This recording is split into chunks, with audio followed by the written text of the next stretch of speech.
Well, hello again, everybody. Welcome to episode 229 of the 3 Point Podcast, the show coming right up. We're presented to you by Memorial Healthcare, home of the Now Community Wellness Center, and the renewal of the popular walk-in sports injury clinic headed up by Dr.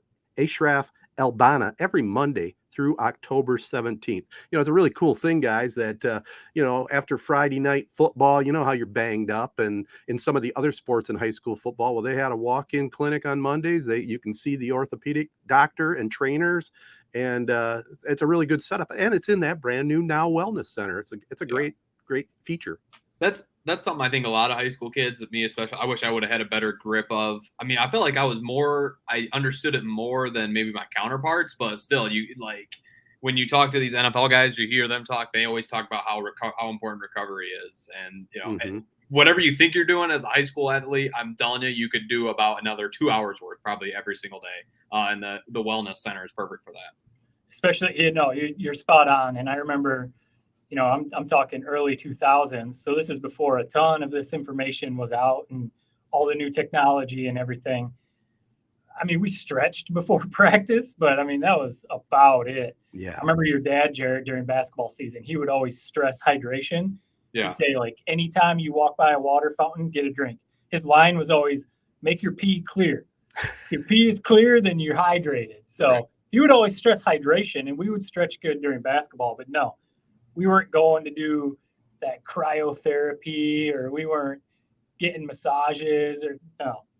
Well, I'll tell you that Memorial before practice, and we were good. Memorial has all the bells and whistles up there. The recovery pool, everything else that goes along with it. And we're going to get deep into Hard Knocks. I mean, I've been chomping at the bit to get into our discussion on that. But when you listen to Dan Campbell, one of his many statements that he made, he said, "Hey boys, this is good as you're going to feel until March," Yeah. and that's kind of how it is. You get banged up during the seasons and they can take care of you at Memorial. Also, we're presented by Skymint Cannabis, Michigan's leader in the industry, many locations throughout the state here of Michigan. Don't forget, in the Corona store, stop on in, use our special coupon code. It's 3.20, 3POINT20. That'll get you 20% off Skymint products. For new customers only, and what I understand, there's been quite a bit of activity over there with people using the code. Keep it up, and if you keep getting the request, there'll be some of the other locations in the state. I can't stress that enough, man. Even if there's somebody like that's listening to this episode and they hate us, a hate listen, as you would call it, it's like, dude, still, like, just use the code, like 20% off of your purchase, man. Make it a big order and freaking save some serious cash. Yeah, you're not gonna offend us. No. If you tell them I hate the podcast, but I'm going to use the code, right? Cool. And even better yet, if you do like us, it helps us solidify ourselves with the sponsors too, right? And let's be real. Yeah. So make sure you check out Skymint Cannabis. We just love having them on board, along with our other local partners, which include AZEE Printing Solutions, Crow Real Estate and Auction, Nelson House Funeral Homes, Rivals Taphouse and Grille, Success Group Mortgage and Servicing, and the Wash of Owasso. And we also want to thank our promotional partners, the ALS Association of Michigan and Z92.5, The Castle. Well, fellas, before we get deep into Hard Knocks and maybe what's going on in college football, let's get caught up. And I know, Matt, another fantastic beach weekend. Why don't you start us off? Had to do it. It's become a tradition. I've probably talked about it on the podcast. Excuse me. So we got married on the beach up in Ludington 5 years ago now. Wow. This past weekend was our 5-year anniversary. Congrats. So it kind of the first year, the number one anniversary, we just happened to be at the beach, and we were kind of like, hey, we got married on the beach. Why don't we make this like a tradition to be somewhere on the beach? It'd be cool if at some point it was like Mexico or Brazil or, something crazy like that. So we just went for the weekend. We got some family pictures done, hung out. It was a nice weekend and just a good time. Love the beach. Every time we go there, we talk about moving there. What is it about the beach, man? I mean, I'm a beach. I like the beach. Here's maybe my problem is I never had like the beach getaway when I was a kid. We went to Florida once or twice. And I remember, it's always like the adults, hey, let's go down to the beach, or the girls, or they are going on vacation with or whatever. Let's go down to the beach. I was always like, man, I'm bored out of my mind. Just sitting here. You get there, yeah, it's cool for the first 5 minutes. You run into the ocean. The water is freezing cold. You come back out. You're drenched in water. I remember one time I stepped right on a crab. Right as I imagine, you get to vacation in Florida, sprint out in the ocean. I swear, like 5 steps into the water, I stepped right on a crab. Came right back in, with my tail between my legs. So I guess what is it? I mean, obviously you now have the connection and the nostalgia to your wedding being on a beach, but what is it about a beach that you actually love? What do you do when you're at the beach? I've always loved the beach. So when you talk about growing up, when we would go to Holland and we would go to other beaches over on the east side, we'd go to Oscoda and Tawas and stuff growing up. I was that kid that when we went to the beach, I didn't leave the water from the time we got there until my parents were like, we have to go. Get out of the water. We have to leave. I just love being in the water. So, I think that's part of it. There's something too. There's scientific research too. People are happier by water. Ted knows. That's why I bought a house on the lake. Right. You wake up to that sound of water when you're sitting there and you can just sit back and listen to those waves crashing on the shore and you hear the seagulls in the distance and you got a nice breeze. There's just something about being by water. You're just happier. And I swear that's when we go there, we go to restaurants, we go to the stores, we do whatever. People are just happier. People are just going to the beach. They're laid back. They're in no rush. They're just hanging out. And that's what we're man, this way of life, this is the way to do it, man. Ted buying that house, smart move moving to Lake Manitou. Well, definitely. It definitely fit our lifestyle and especially my wife's. Now, here's the next step for you. You and Jared are both up to date on plugging into all the social media and everything else. Are you ever able to go somewhere like that and completely unplug? We have our family vacation up at Onaway, and we're forced into really being unplugged from everything because our cell service is virtually nil up there. Yeah. Ever thought about that? Just completely unplugging for 3-4 days? We do. The only non-unplugging I guess we do is using the phone to take pictures. Mm-hmm. But that's another thing that's nice. When we go there, I don't really get on Twitter. Maybe, at night when we're getting ready for bed, I'll hop on and look at some stuff. But I'm away from Twitter, not scrolling Facebook, looking at all the stupid stuff on Facebook. So right to that point, that's another aspect of it. You go and you get away from stuff and it's man, obviously if you live there, it's different. You get into the whole life routine, but there's something about it, man. Jared, you got to take the girl to go for your anniversary, go over to Grand Haven, get an Airbnb in Grand Haven or Holland or, something like that for a weekend and just stay on the beach, see what it's about. I probably need to. You got away. I didn't. So let me be the one to bring you back on this pod. So this is maybe better safe for entertainment, but I need to throw it out in the catch-up because this documentary really stuck with me, and it applies to Matt mostly. Woodstock 99. Okay. Oh, I saw it. On Netflix. You guys watch it? I got to get to it. Yeah. That's odd. Matt, the reason I'm centering this toward you, man, this is your generation. This is your golden age. You can't even say anything. Your generation has, botched COVID and, created this huge Democrat versus Republican line. So you are way past this mess up. But I still would like your opinion on the weird generation that came through of Matt's. So you were graduating high school, 2003, 2002. Woodstock 99 happens in 99. And if you haven't seen this documentary, man, it literally was like a riot. There's sexual assaults happening left and right.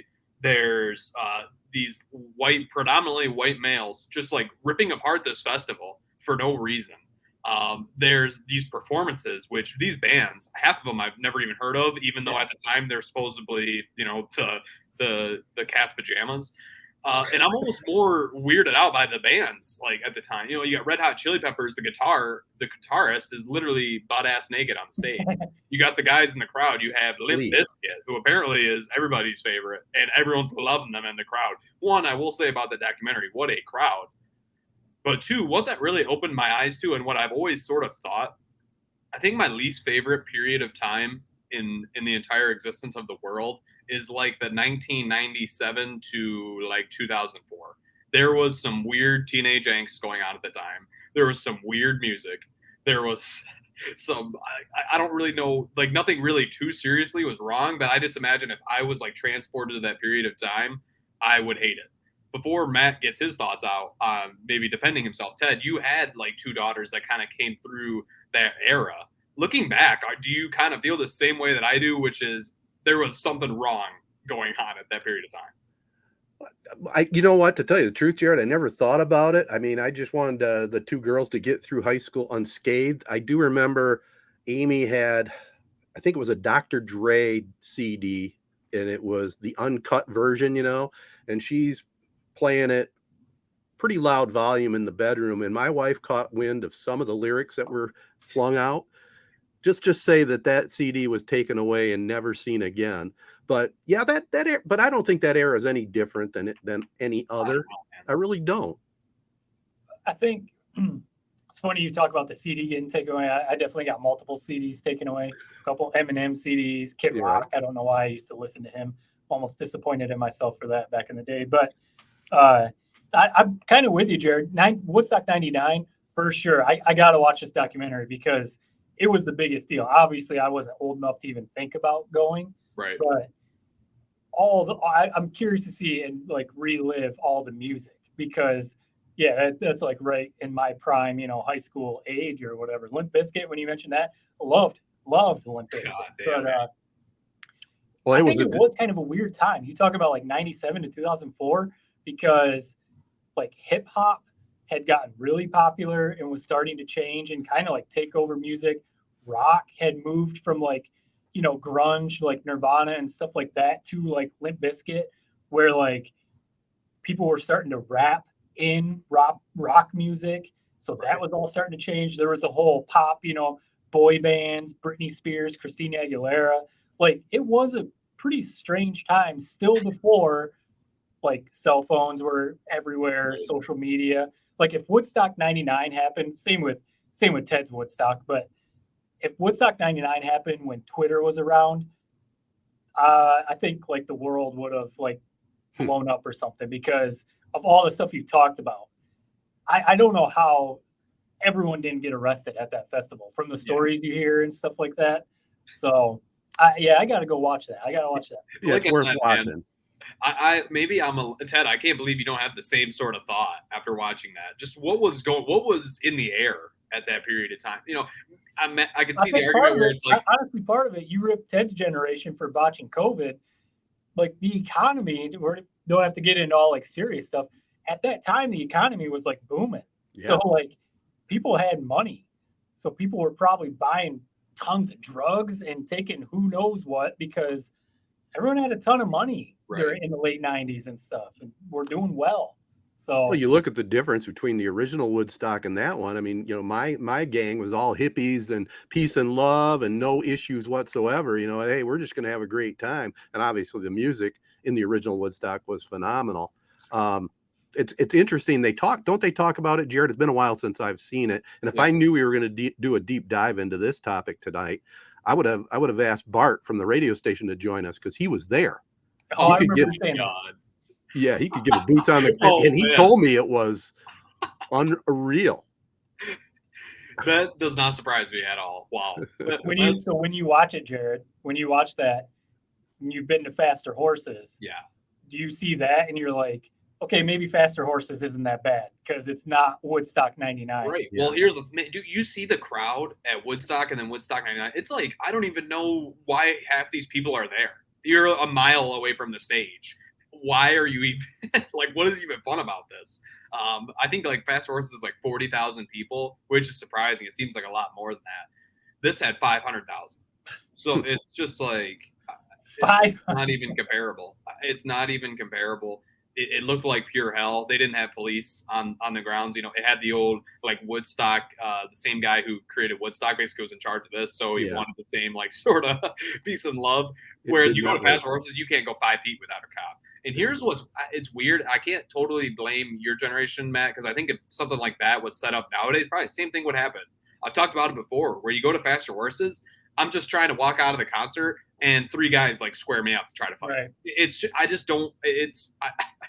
I don't get it. it's maybe just the whole concert vibe. People feel like the rules don't apply, like you're in some special safe haven or something. But it just blew my mind watching that documentary, especially the Limp Bizkit portion. Yeah. Where it's like, one, I don't understand why this music was ever popular. The guy's literally just screaming out lyrics like break shit, and people are loving it. Like I said, I think it's partially like there wasn't really real life problems. Like, my generation sort of, we had the COVID when we were little kids. We had, the economic downfall, 2008 and that sort of thing. So I think maybe we've dealt with some actual like real life problems, whereas maybe that era, like I said, business was booming. So they kind of had to create their own problems. And that's where they let off some like, steam at this concert. It did, man. The problems were that we didn't have big enough Jenko jeans. Our shoes weren't cool enough. Those were the problems. Do you think it was a good time to grow up? The 90s, you can knock it. The 90s were a great time to grow up. I've always had that thought in my brain that there's something about that time period that just gives me the willies. And this documentary really kind of hammered that thought home. It's exactly what I thought. The blonde tips, the frat guys, the people that are in high school that look like they're somehow like 25 years old. Whenever you see like the old footage from like high school back in 2000 or something, the students look like they are about 25, 26, 27 years old. I don't know what it is, but no, just so that's basically my catch up, man. I mean, I've been working. So to be honest, it's been work and then TV. So that was my kind of getaway. Matt's on the beach vacation. Meanwhile, I'm watching just an absolutely chilling documentary about what looks like hell on earth, but Bartman probably loved it. I don't think he loved it, but he'll definitely always remember it. That's for sure. Matt and I both were on the road last weekend because I went out to Washington, D.C. Again, a visit to granddaughter number 1 in Harper. We had to look at our calendar. Even though I'm semi-retired, working part-time on a real job, we still have to kind of look at our calendars and when are good times to go visit. And, we had to look on the calendar and say, football season's coming up. We better get out there before football season, because it gets a lot tougher then. But it was our 4-year-old granddaughter, her first night. She spent one of the nights with us in the hotel we stayed at. So that was kind of cute. And we also took Amy and Keith out on birthday dinners. They both have August birthdays. It's kind of what we do now. As the elder parents and, for our kids, buying them their birthday presents, we take them out to a real nice dinner. And that's basically it. So we had a nice time. You don't need to buy them like CDs and stuff anymore. We'll give her back her Dr. Dre next time we see her. By the way, I did want to throw this out there. I felt a little guilty last week. We were talking about houses and Jared was talking about, his apartment situation. I don't know if anything's new on that, but Matt brought up the thing about, buying a place and fixing it up, but you're not real handy. Well, I forgot to add into my conversation that my good buddy, Charlie, is, he's my handyman. I pay him, but he gives me a good rate, and he's been the main reason why I've been able to upgrade houses. You do always kind of crack me up. You always be like, "Oh yeah, I'm putting in my dock." It's always you're putting in your dock. It's never me and Charlie are putting in the dock. That's usually found out through photos afterward or something like that. I was gonna say he posted the pictures of what building the playset. Yes, Charlie was there. Yeah. And it's funny, my daughter, love her dearly, but she says, "Hey, Dad, you think you could talk to Charlie about helping put that place set together?" I got the hint. Not so handy, but I had to throw the plug out there. He was actually out with his wife last night out here. We did some pontoon, and it was spectacular. And he brought it up and said he listened to last podcast. I said, "Hey, man, I was going to bring you up, and it just lost right. Yeah, you just forgot." What made this pontoon ride so spectacular? Was it our friends over at Skymint? Skymint is. Oh, go ahead. No, Skymint wasn't involved in this one, but I'm not saying they haven't been in the past. It was the absolutely perfect evening. The water was just calm as can be. And, you guys, when we went out there and did our podcast, our Tooncast, I guess I should say, I parked us over there at the island. We just got caught up, with both families and all the kids and grandkids. And it was just a great evening, knocked back a couple brewskis. And it was just one of those nights where, you weren't baking in the sun. It was just perfect climate.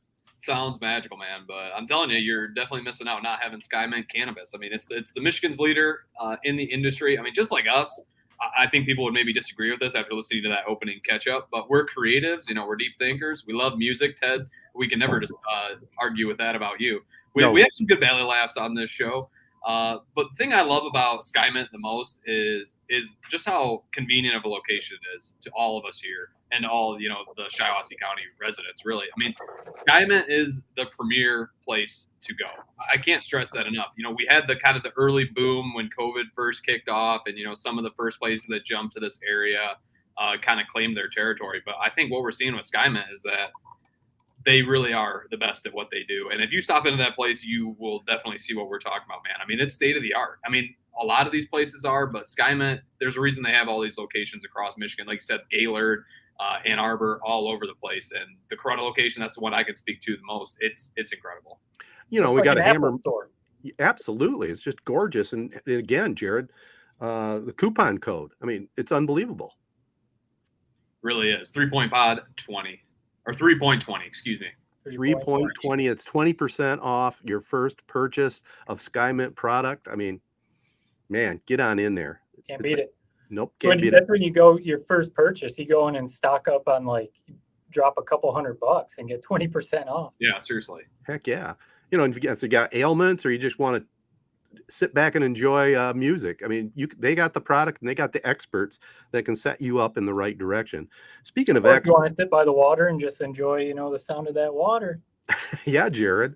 No, maybe that's why you love the beach so much, Matt. You know, I only went as a kid, so I never could quite dabble in that sort of thing. But maybe that's why you love it so much. You got a little bit of Skymint stashed away on the old beach. Just adds to the relaxation.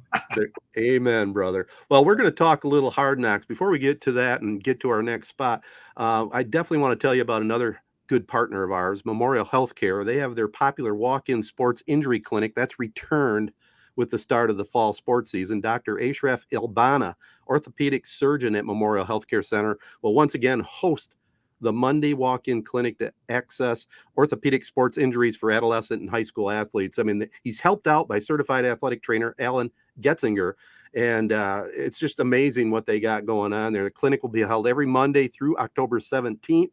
Athletes will be seen on a walk-in basis from 9 o'clock to 3 o'clock at Memorial Healthcare Center for Orthopedics, located in the brand new now building we've talked about before on North Shiawassee Street. They can do x-rays, they can do MRI, they can do CT scans.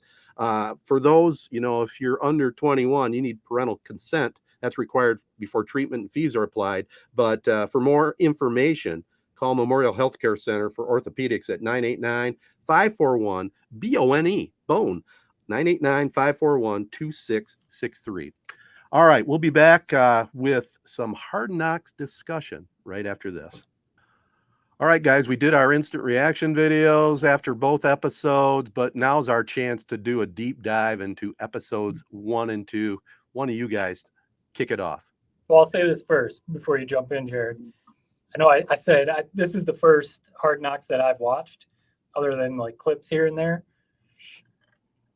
I'm not saying I would have been that into like the Browns and Cowboys and stuff, but man, I love behind the scenes stuff with sports, seeing the meetings, hearing coaches yell, you know, during practice, seeing players talk to each other during practice. So I can see the major entry with Hard Knocks, because the access that HBO gets is just so cool. You know, they obviously can't film everything, and there's obviously a lot of stuff left on the cutting room floor. I mean, they don't you know, cut out many F-bombs and stuff like that, but you know that there's a lot of stuff that's even a little too much for Hard Knocks. So yeah, the access they get and everything you see, man, Hard Knocks it's a really cool show. Before we maybe get into the X's and O's, it really is. I mean, it's so Ted, you mentioned it every time we do one of these instant reactions, man. You love the editing. I mean, they're the best of the best at what they do. I think in terms of our field, what more could you want to work on? You know, one shining moment. That's one of them. Hard Knocks. One shining moment is it's just, you talk about if you wanted to have a blast editing something, man, it's this Hard Knocks type stuff. But for me, what I love about it, and this is maybe just singular, there really is something magical about, you know, about football and being in, like, you know, whether it's 2-a-days or training camp. I always love practice. There really is like just some built-in drama to it. You know, whether you're trying to get a starting spot or you're just getting ready for the season, man. Every day it feels like you're going to war in a sense. And I just love how they perfectly encapsulate that, because we've all been there. We've all felt it. You know what it's like. It's just it's a magical time of the year, and we're lucky to have Hard Knocks show it for us. And it just makes you think, man, I'd love to see this, at the college level. I mean, we saw it with two-a-days back when they were covering Hoover High way back in the day when I was a little kid. That was probably more Matt's college time. But I just love seeing that type of stuff play out on screen. And it gives me chills and it brings me back a little bit. Kind of like Last Chance U, right? I mean, it was Right. somewhat similar on the college level. Thing I like about it is there's definitely some staged stuff, you can tell that the players and sometimes the coaches are playing up to the cameras a little I'm bit. always so skeptical about this stuff. Just a little bit, Matt. I mean, I do see that. But the one thing I was going to point out is, and it's kind of for the youngsters out there listening, it's one thing that through my journey in life and playing sports, I've seen a lot of things one of the things that really drives me crazy is even at the high school level when kids don't want to be coached, like the coach is being too mean to them, or the coach is saying bad words and they go home and they report it to mommy and daddy. And then mommy and daddy don't say, you know what, listen to your coach. They know what they're talking about. They instead take the kid's side, and then it becomes drama. I mean, if you watch this Hard Knocks, I mean, these are grown ass adults. I'll give them that, but they're getting hard coaching. I mean, look at Swift and what he went through in the last episode, and that's across the board. They're not there to babysit these guys, man. They're there to coach them and make them better. And I guess the whole point I'm making is at a younger level, I think there's been a little bit of that lost in today's day and age compared to not all that long ago. I mean, it's just that, the players don't respect the coaches as they should. I think, they should be the parent at the school. Now, sometimes coaches can go overboard. There's no question about that. Are you guys out on Swift after what we just watched? It seems like a lot of people are kind of saying, I'm not so sure about this guy after episode. I kind of noticed it when watching episode 2, and then I saw people on Twitter pointing it out during that hard coaching that you're talking about. He was getting, like, his body language was a little almost like he wasn't listening. Yeah. Almost like he was hearing Deuce Staley say all that, and he was almost like it was in one ear, out the other. He might have been just soaking it in, soaking it all in. But the big thing with me is his health. I think he has all the talent, like Deuce Staley and everyone says. The dude just can't stay healthy. So we'll see what he does this year. But I just want to say this real quick about the coaching thing. I think one difference, I agree with you, Ted, everything you said. You can't coach grown men the same as 14-year-olds, at least in my opinion. No, that's true. You can still coach hard and be tough and all that kind of stuff with youth, but they are different. I mean, they're not as, grown up as 30, 35-year-old men. That's always one thing I think. When people say, these young kids, high schoolers, they're getting soft and all this kind of thing, they can't take hard coaching. I'm like, you're talking about 15-year-old kids. I mean, they're not supposed to have people screaming in their face and stuff like that. So that's just always something I think. Can I ask something, like, you guys will probably just say it didn't exist even when it did. And this is maybe a little bit off on a tangent. Matt, you're probably more of a better gauge of this. Do you remember the parents, like the parent drama, like when you were in high school? Like, was that something that you remember being present on your teams? Like whether a kid didn't play, or they got an argument with a coach, or the parents had a meeting with the coach, or has that always been around? There was. I definitely remember it. I mean, I remember specific players, specific people who they weren't getting the playing time that their parents thought they deserved, and there were meetings and stuff like that. So, I mean, especially at Corona, I mean, it's, pretty small. So, right. You kind of find everything out. So, I don't know. I think it goes on everywhere. Like you said, so some parents get a little butthurt because little Johnny's on the bench and they think they should be the star of the team. I don't know. And that's two different stories too. I mean, I agree with you, Matt, that coaching high school kids, you can't be a screamer in their face all the time. That's a given. You can't be, but you still can coach them the proper way. And the players, on the other hand, they need to have the respect for the coach too. Right. They got to understand, and then, when you get in the situation where somebody thinks they should get more playing time, well, that's just a matter of opinion. And if it's a varsity sport, let me tell you, there's very rare occurrences where somebody is playing over somebody that's better than them, in the coach's opinion. They're not that, for the most part, they're not playing somebody because their dad's on the school board or this or that. They're playing their starters because they're the best players in their mind. Especially at a place like Corona. Right. I mean, there you the go. best players are going to play. Right. Because there usually aren't very many of them, so the best players are playing. And if you're not clearly, one of those players, there's some problems to be had. Because, like you said, there's not a lot of talent to go around, man. So it's not that hard to find a job to contribute. Well, let's get back to Hard Knocks. Yeah, Hard Knocks. So I was going to say this: are you guys surprised there hasn't been a ton of Jamal Williams? It seems like before all this, Jamal Williams it looked like going to be the star, and it's basically been Dan Campbell. We knew that was going to happen. It's Campbell, Hutchinson, of course. But then it's been like different dudes like Rodrigo and St. Brown now and Swift. I thought Jamal Williams would be more of a star. At the end of the day, he's a backup. I think it's kind of what we've sort of realized. And he's kind of a player who what he is. I mean, I'll be honest, I kind of forgot that he was on the Lions last year heading into the season. Then these clips all started circulating. He's a good, secondary back. Mm-hmm. But that's all he is. He's good for the line here, the line there. The goodie bags and all that sort of stuff that he's been kind of making fun of at practice. But it's just, he's not somebody that you want to build a 5-minute segment around, in my opinion, on this show. With all these characters you already named, Hutchison, Amon-Ra St. Brown. I have to put this out there. How many times can we do how many people have been drafted ahead of you? I mean, it's every player now. Every single it's become my new bane of my existence. It previously was the guy who stands out on the field while the confetti falls on the opposing team. This has replaced that.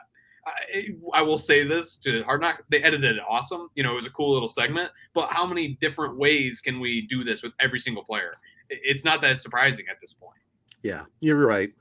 They did edit it good, and I was going to talk about that. I mean, some of the favorite segments, obviously that segment with his old man, the trainer, Mr. Universe. When I was watching that, I'm going, dude, he should be their strength and conditioning coach, man. Right? Hire him on the spot.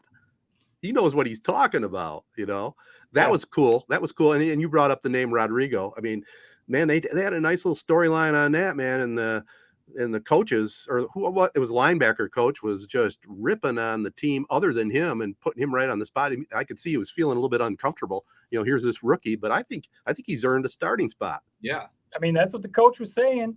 He was basically saying, like, I want to start this rookie over you guys, but, someone take the spot, because all we've seen is him making plays, and people like Jared Davis. We've seen enough of Jared Davis already with the Lions. I don't think all of a sudden they turn it on. So, yeah, one thing I think we tweeted about it. I think I saw you reply, maybe Ted, is the Hutchinson situation. Are we all out on his family? I understand it's a cool story, local kid. His dad played football, all that kind of stuff. But the sequence, we're talking about the editing, how great HBO is. I'm really surprised that during the preseason game, when he made his first big play, the tackle for a loss, that they stuck on his mom for the whole play and just sat there. For me, when I was watching it, it felt like 5 minutes. I'm sitting there going, what are you doing? Where's the play? Like, why are we on the mom and the sisters? Cut away from this. I don't care about them. And then finally they did, and they showed the play like 10 times, but that was a really strange part of the show. This is me, man. And I'm not just saying this to be devil's advocate. I like seeing this family. I mean, it's an interesting ass family. They're all gorgeous. All beautiful. They're gorgeous. They're all athletes. It's like there's something they're very close from what I can tell. I'm okay with it. I can see why, if it was like we're looking at Ted in the crowd, I can see why maybe we would want to switch off of it. But I mean, they're good looking. They care about Aiden. It's the young rookie, trying to prove himself. It's the hometown kid. I don't hate it. To swing it back, we're kind of all over the place, man. But I love it. That's what this Hard Knocks episode kind of is, and that's where we're at right now in our brains. Rodrigo, back to him for a second. Are you guys? I mean, how do we not agree with starting this guy? I love what I'm watching. And when Brad Holmes, you got to tip your cap. I mean, what, 6th-round pick? 6th round. Making big time plays. He's exactly the type of guy that Dan Campbell tries to bring into the system.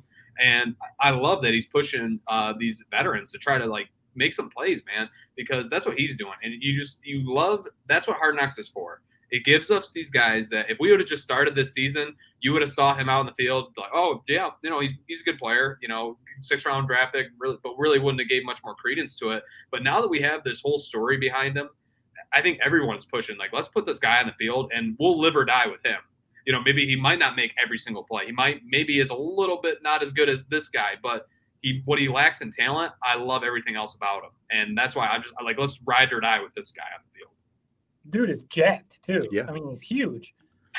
I mean, the way he fills the hole, I don't think a fullback doesn't want to go head to head with him.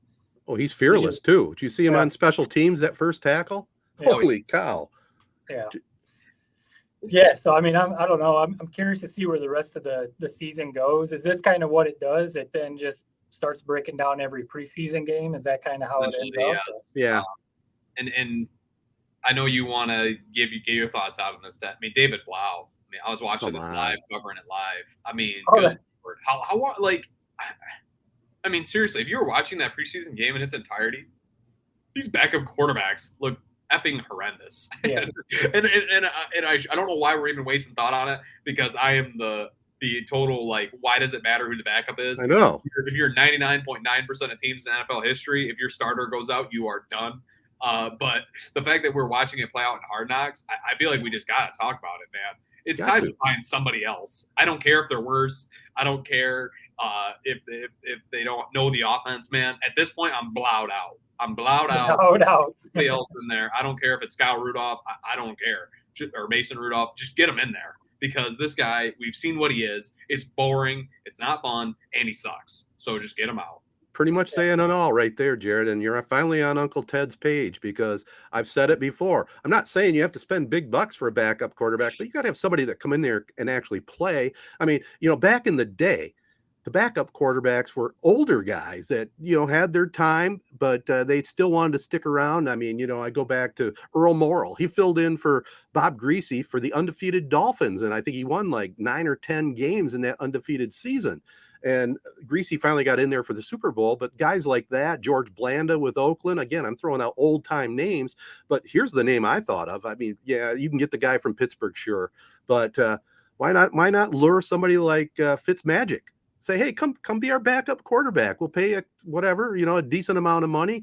You're not going to probably play, obviously, unless Goff gets hurt. You're not going to be competing for the #1 job, but you know what he can do. Why not somebody like that? And here's the thing: Goff is getting nothing out of having David Blau and Boyle in his quarterback room. Right. Like, I mean, we can make fun of Goff as much as we want. Sounds like he's been having a great start of training camp and in these scrimmages, and in preseason he looked great. Yeah. So let's help this guy. Who's not helping him? David Blau and Boyle. No, I'm with you. I mean, even if it is Mason Rudolph, he probably is better than the two guys we have. 100%. It's what we've said. They haven't, even through all of the Stafford years, they never really addressed backup quarterback. They signed Chase Daniel that one time. They gave him a bunch of money, but he wasn't anything. So that whole segment, though, with Blau, where he blew the game. Yes. And then Campbell kind of, in the locker room is talking about, we lost the game because of these small mistakes. And the camera's just on Blau the whole time, sitting there in his locker, or at his locker, basically knows he's about to be cut probably. Yep. Goes and talks to his wife, and they both know that's probably coming. And that whole sequence was like, I feel bad for this guy now. Like, he's probably waiting for the next preseason game to get out there and try and. Well, here's the thing, Matt, and you're dead on. I was going to bring it up. I mean, it is just an exhibition game, but then again, it's not. Dan Campbell was talking about the mentality, and every single play, you got to be right on the ball to make it. However he said it, out of the ocean or whatever. But that was the prime example, guys. I came home from DC. I had it on my DVR. I watched that entire game. The end of that game was. And it is exhibition, but it's SOL. It's Lions. He drops the game's. You're closing it out. You're giving Dan Campbell the Hard Knocks jump, man. We're going to win our first exhibition game, our only exhibition game at home. We're going to roll this thing. And then you have the game won, and the quarterback drops the snap, fumbles the ball, gives up the touchdown. They get it. Then the other team has the ball. a defensive 4th and back 9. drops an interception right in his hands, and then give up the game-winning touchdown on 4th and 9. This is the Lions, guys. 4th and 9 to a converted quarterback from Ferris State University, for crying out loud. The kid's good. I hope they cut him and maybe the Lions give him a chance, but it's unbelievable. No, it is. And if you didn't watch that, if you watch that game, there's no other way to view it than what the hell was that? And yeah, I know it's preseason, I know it's this or that, but when you're on Hard Knocks, those games are amplified, man. Hell yes. And we talk about how important it is to have momentum rolling for this young team. I mean, a couple more of those games in the preseason, who knows what type of toll that takes on the team. Maybe it's nothing. I'm not in the NFL locker room, but I mean, watching those Hard Knocks and how they edited it made it seem like it was a big deal how they lost that game. We got to mention this guy, talking about lacrosse guys, Tim Kennedy. Yeah. He's got to get a spot. He's got to get a spot on Hell yes. Leading the NFL in total yards and catches after preseason game number 1. Just a ball player. I get him on the field. I've added to this wide receiver room. From what I'm hearing from boots on the ground coverage, of Hard Knocks and people, this guy's making plays every practice. And who else do you want on this roster other than this guy? I mean, Pimpleton, I haven't been impressed with what I've seen from him so far. That's a depressing, because I really did hope that he was going to have a moment and really make this team. But Tim Kennedy, we need a guy like that, a pass catcher in the slot, and he's proven himself. Yeah, he would go perfect with, fingers crossed, Jamison Williams comes back and is the player he was at Alabama before he got hurt. So let's say that happens. You got him, St. Brown, Hawkinson, and then a nice receiver like Tim Kennedy to be your kind of underneath guy and all that kind of stuff. There is potential there. So, talking about the losing, I know we're probably about to move on, but the Aaron Glenn speech about changing the mentality, going into games knowing you're going to win, that Lions game, the first preseason game where you're talking about Ted being SOL, that's exactly like what he's talking about, that kind of stuff. Because even if they said going into that final drive, like, no, we're going to win this, typical Lions, they don't. They fumble the snap, they give up the touchdown, then they end up losing. And that's the kind of stuff, like, people who are new to the Lions, when plays like that happen and they end up losing, that starts going into your head like, oh yeah, maybe there is an SOL mentality to this franchise, because something bad always happens. Yeah, the DB drops a bunny interception right there. The easiest interception you'll ever get. So I'm 66. I would have caught that. I'm 66. Right. That kind of stuff starts going into your head like, yeah, maybe there is something to this SOL thing. So they got to get that stuff out of there. They got to start winning those games. What would you, to wrap this Hard Knocks segment up, how would you guys rate this out of the 3-point pod, three thumbs up scale after 2 episodes? 3 out of 3. Easy. Episode 1, definitely 3. Episode 2. Yeah, maybe. 2 wasn't as good as 1. No, 2.8, 2.9, somewhere in there. But episode 1 was unreal. It was just, maybe it was because of our anticipation, but I did want to throw the Hutchinson Billie Jean thing. I mean, that was just lights out, man. And I love the fact that he gets the tackle in the backfield. He does a little Michael Jackson leg shiver. I mean, that's classic. That needs to be his thing. Yeah, I was gonna say it'd be perfect if that just becomes his like sack dance. Yeah, everybody knows the connection now. I mean, it's perfectly laid out for him. I hope he's smart enough to realize how much opportunity that is. Amen. But definitely we'll be watching again Tuesday night. We'll have our instant reaction afterwards. I mean, I couldn't believe we had over 6,000 views on the first one. People, it must be who we're sharing it with or whatever, but they're hopping on board and seeing what these knuckleheads have to say after each episode. So we love it. Tune in Tuesday night after Hard Knocks. Hey, before we get to our next spot, and we're going to talk a little college football, I'm just going to throw this out there, guys. We need to have like a sponsor spotlight every week for one of our local regular sponsors have been on board for a long time. CR Auctions, headed up by Cavalier, Troy Crow. They do a great job. You can check out their stuff at crauctions.com. Download their app to your phone or computer. Start selling, buying today. Items from all over the country. As he likes to say, it's fast, it's easy, it gets results. That's CR Auctions. All right, we'll be back and talk a little football, specifically Michigan football, maybe a little quarterback controversy. I don't know. We'll be back right after this. All right, fellas. As you saw today, Jim Harbaugh came out and said that the quarterback race between J.J. McCarthy and Cade McNamara is tight. I'll be honest, man. I was always for Cade, but the more and more I think about it, where are we leaning on this? I like the idea of let's roll out McCarthy. I feel like we all kind of view this season maybe not a rebuilding year, but definitely not going to have the same amount of talent that we had last year. And if we really ever truly, the goal is to win a national championship, we might as well break J.J. McCarthy in now in the hopes that in a year, maybe 2 years, he is the nation's top quarterback. I think that that's the way we need to go. I can't believe I'm saying that because I always have been the Cade truther and a Cade believer. I mean, he's gave us our best year that we've had as Michigan fans in my lifetime. But I really do think it is time to kind of take a risk and hand over the keys to the young gun, J.J. McCarthy. What do you guys think? I mean, I think the biggest thing, the easiest way for me when I talk about this or whatever with friends or, whoever, I think we've seen the ceiling with Cade McNamara, which is pretty good. Won the Big Ten and went to the college football playoff. I think that was in large part because the defense was great and the running game was, maybe the best in the Big Ten. He basically don't lose the game is what it came down with Cade McNamara. Don't throw the game away. Don't lose it. I think the ceiling with J.J. McCarthy is much, much higher. Now, there might be a couple more Johnny football type plays with him, might throw a couple more interceptions because he's taking a risk. But, a team like Georgia or a team like Ohio State or whatever, they will actually have to game plan for J.J. McCarthy and the run game and the receivers and all that. Whereas with Cade McNamara, I don't think teams are really scared of him. Yes, he's a good quarterback, clearly. But I think other teams, when they game plan, it's about the running backs, the receivers, and stuff like that. And it's okay, get after the quarterback. That's the big thing to me.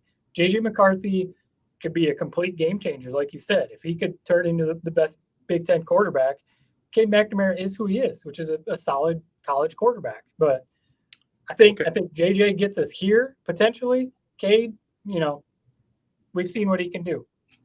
Okay, so you're a JJ guy then? Is that what you're saying, Matt? So you both are wrong. It's Cade McNamara. I mean, you got to go with the guy that went 12-2 a year ago. If you want to look at a comparison, Cade McNamara, Tom Brady, JJ, Drew Henson. I mean, it's that simple. I mean, McNamara did nothing to lose the job. Now, here's what I think. Harbaugh, the way he's going to manage it, and I'll be satisfied if he makes the decision to go with JJ. Hey, he's the coach; he knows more than I do. But if I'm coaching him, and from what I saw last year, and I'm a Cade guy, he doesn't make mistakes. Yeah, he may not be the game breaker guy, but I look at this offensive roster, and you got running backs like Corum and Edwards, you got tight ends like All and Shoemaker, and got a good kicker in Moody. I mean, this offensive lines, all seniors, they're all back.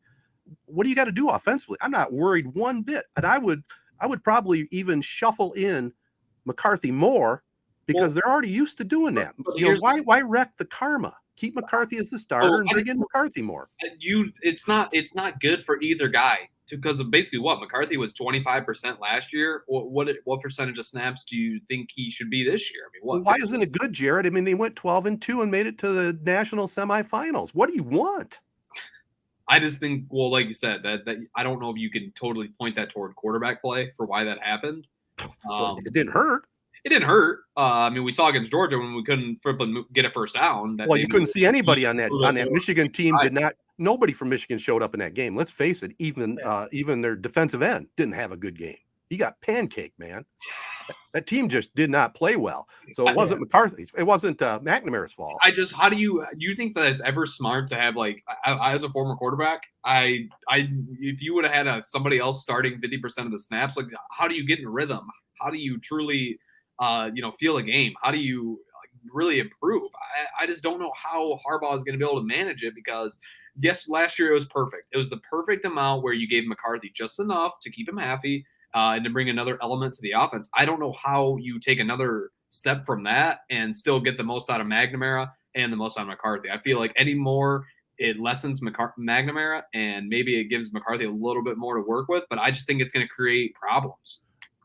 Well, not if they say, hey, McNamara, you're our quarterback. JJ, you're going to get filled in wherever we can get you playing time. And if you're taking the risk of him transferring, so be it. I mean, there's things we don't see. Yeah, maybe speed wise and electricity wise, McCarthy may have the edge. I'll give you that. But we don't see what goes on in that quarterback room. We do see that McNamara doesn't make a lot of mistakes. He's not just this mechanical quarterback. I mean, I think the guy's probably very bright, does his homework. And if you don't turn the ball over, I mean, that's one of the most crucial things a quarterback can do is turn that ball over. If you don't turn it over and let all your other skill players take care of business, I mean, I think it's a good problem we have, actually. I mean, Right. if we're debating this, it's a good thing. Yeah. Yeah. And that you brought it up. I think it was one of the first things you said. We haven't seen everything that's going on in practice, but McNamara hasn't done anything yet to lose the job. I think that's a big thing. Mm-hmm. Unless McCarthy is that much better at practice, and Right. I guess we'll see. The big thing to me is you brought up the skill players. I just think the receiving room right now has to be one of the best in the Big Ten, even with Ohio State. The receivers are just absolutely stacked. And I just think, and the tight ends might be the best in the country. Yeah. And I think McNamara doesn't maximize the potential of the offense. I think he can manage it. He'll hand the ball off really well to Blake Corum and Donovan Edwards. He'll hit Eric All on these little crossing patterns. Once a game, he'll hit a flea flicker deep, something like that. But McCarthy, I mean, I think he will make the defense. They have to respect the pass. Whereas with McNamara, I think they can just be like, let's just stop the run. Stop the run, make McNamara beat us. And if he does, cool, tip your cap. Whereas I just think with McCarthy, the defense has to game plan for everything. And, I may be wrong. And like I said, he might throw a couple more interceptions. But to me, you live with that because the ceiling, I think, is much higher with McCarthy than McNamara. And, we haven't seen a quarterback like this since Jim Harbaugh's been at Michigan. It's been Wilton Speight, Jake Rudock, stuff like that. So it's a good problem to have, like you said. Well, if McCarthy wins the job, like I said, if he wins it in training camp and he opens up day one as the starter, I'll go along with what Harbaugh, his decision is. But I just think, McNamara, he has to lose the job. That's what I think. Yep. Yeah, that's fair. Okay. All right. Well, I'm excited for Michigan football. I mean, there's a lot of question marks defensively, but offensively, man, this team is full of studs. Offense should be good. Yeah. Michigan. I'm excited to see Corum and Edwards. I'm very curious to see what the workload will be between those two guys, but that's probably the highlight of the season. I think that and just seeing Ronnie Bell back, what we get from him would be good to see too.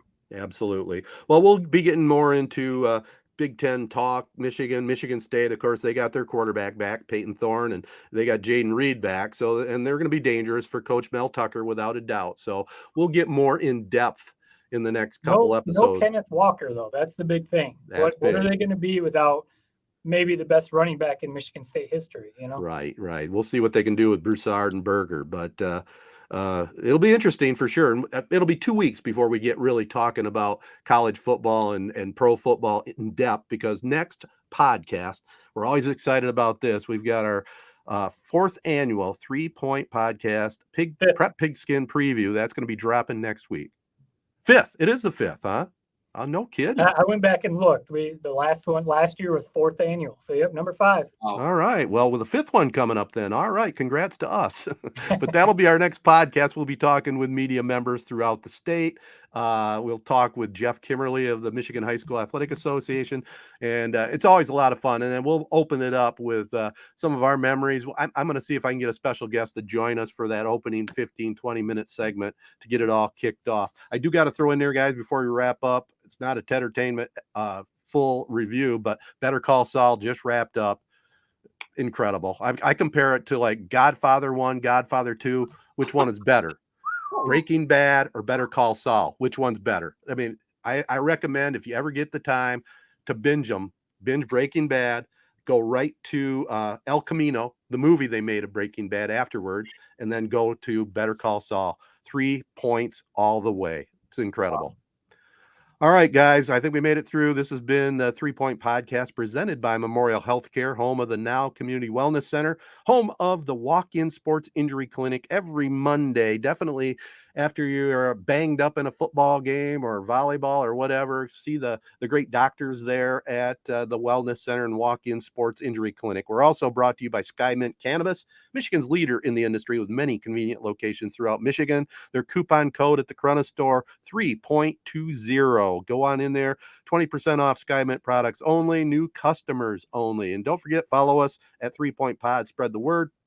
Make sure you let all our great partners know you listen in. Enjoy the program. They include AZEE Printing Solutions, Crow Real Estate and Auction, Nelson House Funeral Homes, Rivals Taphouse and Grille, Success Group Mortgage and Servicing, the Wash of Owasso, the ALS Association of Michigan, and Z92.5 The Castle. This episode of 3 Point Podcast was recorded at StreamYard.com. And as I mentioned, our next podcast will be our 5th annual Prep Pigskin Preview Pod. And by the way, go check out our friends Chi-Town, August 20th. At the Mid-Michigan Gas Tractor Festival in Oakley. Boys hit the stage at around 9 o'clock. They'll play for 4 hours and entertain everybody that shows up at that great festival. Until next show, man. Oh, they do. I tell you what. Playing for 4 hours. They take a couple breaks, but 4 hours, man. Their fans are going to be a little tuned up. If you don't get tuned up at Oakley, in the beer tent, well, you should probably stock up on some supplies from Skymint, to help kind of even it out a little bit. But until next week, so long, everybody. Thanks for listening. Peace and love, and let's get ready for some football.